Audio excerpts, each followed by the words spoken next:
Stuka Joe here. Today we will begin a playthrough series of this game, Assault on Gallipoli. This is a two-player game that recreates the operations of the Australian and New Zealand Army Corps, better known as the Anzacs, during the Gallipoli campaign in World War I. The units in this game are mostly infantry battalions, machine gun companies, artillery batteries, leaders, and ships. We will be playing the 5-turn Anzac Landing scenario, but first we will take a look at the victory conditions and tips on strategy for both sides. At the end of the 5th turn of the game, whichever side controls the majority of the 9 victory point locations on the map wins the game. Victory point locations are those areas that contain wooden cubes. The game, however, may end sooner if any of the following sudden death victory conditions occur. If at the end of any turn the Anzacs control Mal Tepe, denoted by the Ottoman flag, they win the game. Conversely, if at the end of any turn the Turks control Anzac Cove, they win the game. The Anzacs also win if at the end of any turn they control victory point locations worth 6 victory points. The number of victory points in an area is indicated by the number of cubes present.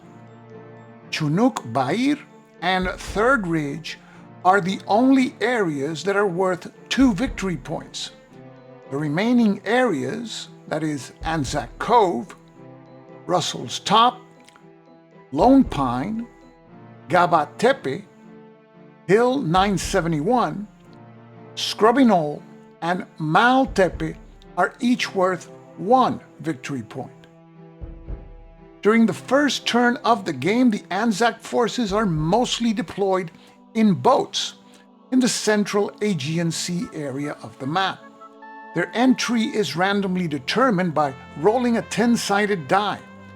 On a 1 through 3, they land on the southernmost landing area, Brighton Beach. On a 4 to 7, they land in Anzac Cove. And on an 8 to 10, in the northernmost landing area, North Beach. Anzac Cove is the only victory point location that begins in Anzac control. From there, the nearest Turkish victory point areas are Russell's Top and Lone Pine. The player tips section of the scenario book recommends that the Anzacs be aggressive and take these 2 areas during turn 1 in order to have a realistic chance of winning the game. If the Anzacs do take control of these areas, they would need 3 more victory points for a sudden death victory, or they would need only to take and hold 2 more victory point locations at the end of the game to win it. The player tips also recommend that the Anzacs capture the centrally located victory point area of Scrubby Knoll. This gives the Anzacs the flexibility of pushing north towards Chunuk Bair and Hill 971, or south towards Third Ridge and Gaba Tepe for a last turn win. Anzac forces are deployed on the boat depictions shown for each wave. There are 3 boats per wave, and in each boat there can be a minimum of 2 and a maximum of 3 units and leaders. These setup restrictions leave some stacks in boats without leaders, and therefore without the benefit of any leader movement bonus in the first turn. Stacks moving with leaders have the greatest chance of reaching Russell's Top and Lone Pine in the crucial first turn. The Anzacs, however, by special scenario rule, start the game with 1 air recon and 1 forced march card seated in their initial 5-card hand. The forced march card gives a unit or group of units a movement bonus of 2 areas, something that will help the stack reach one of the objective areas during the first turn. The Turks, because they do not have the morale initiative at the beginning of the game, begin with a hand of 4 cards.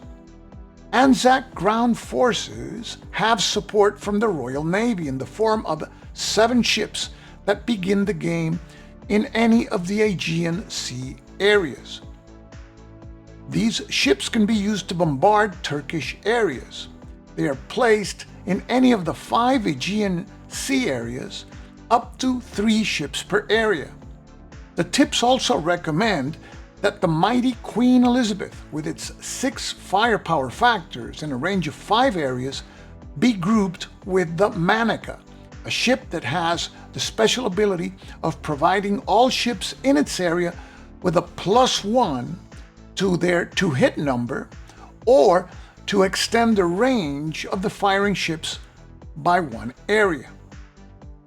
The player tips recommend for the Turks that they not be fixated with holding Russell's Top or Lone Pine at all costs, but instead that they form a solid defensive line running through Hill 971, Chunuk Bair, Scrubby Knoll, and Third Ridge.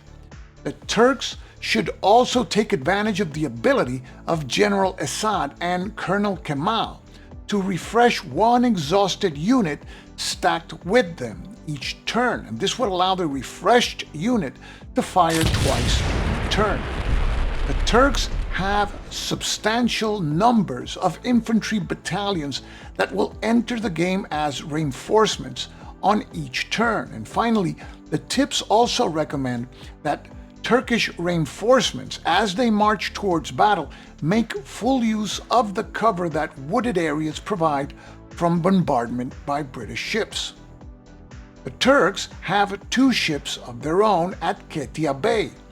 However, their guns cannot reach the vicinity of Anzac Cove, but they are able to bombard enemy units approaching Maltepe. The stage is set, and the Anzacs are about to land at Gallipoli. Stay tuned for the first turn of the Anzac Landing scenario in Assault on Gallipoli. This is Stuka Joe, signing off for now. Thanks for watching.